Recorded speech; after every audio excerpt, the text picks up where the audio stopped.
হরে কৃষ্ণ, রাধে রাধে। সবাই কেমন আছো? আশা করি ভালো আছো। আমার গোপাল সোনার আশীর্বাদে আমিও খুব ভালো আছি। আবারও তোমাদের কাছে একটা ভিডিও নিয়ে চলে আসলাম। তো ভিডিওটা তার আগেই বলি, কেউ স্কিপ করো না, ফুল ওয়াচ করে দেখো, হয়তো তোমাদের ভালো লাগতেও পারে। বিষয়টা হলো এই যে গোপালকে শখে বাড়িতে নিয়ে আসা হয়, আর এখন তো প্রত্যেকের বাড়িতেই গোপাল সোনা রয়েছে। গোপাল সোনাকে শখেই বলো আর ভালোবেসেই বলো, একটা জিনিস সবসময় মনে রাখবে যে তার কৃপা রয়েছে বলেই সে তোমার বাড়িতে গেছে। তার যদি না কৃপা থাকতো সে কিন্তু তোমার বাড়িতে যেত না।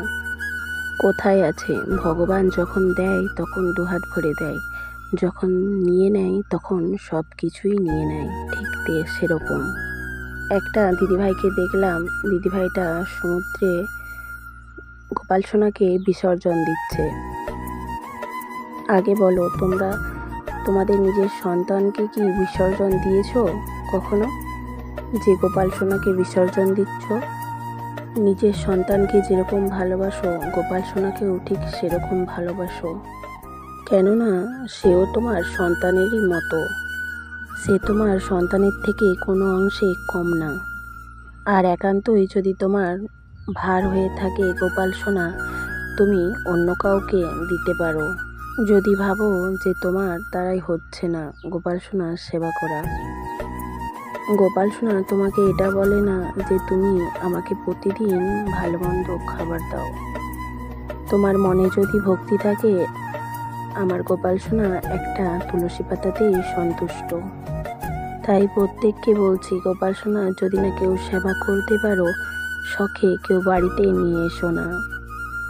যে আমার আজকে ভালো লাগছে আমি বাড়িতে নিয়ে এসেছি, কালকে নাও ভালো লাগতে পারে, তখন আমি বিসর্জন দিয়ে দিতে পারি। একদম এরকম করো না। এর মতন পাপ কাজ কিছুই হতে পারে না। আর যারা এইসব কাজ করো তাদের তো নরকেও ঠাঁই হবে না। আর এই গোপাল সোনার নামটা কিন্তু মা যশোদার দেওয়া না।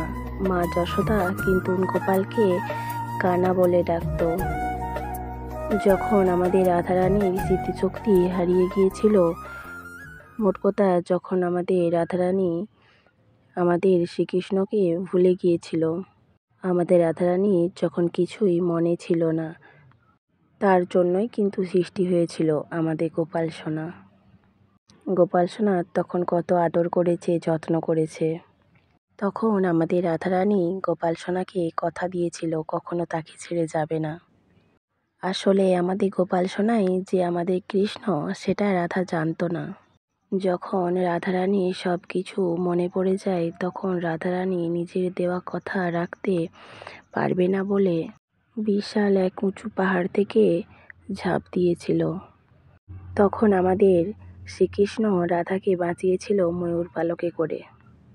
তারপরেই জানতে পেরেছিল আমাদের রাধারানী যে গোপাল আর শ্রীকৃষ্ণ আলাদা না, একই।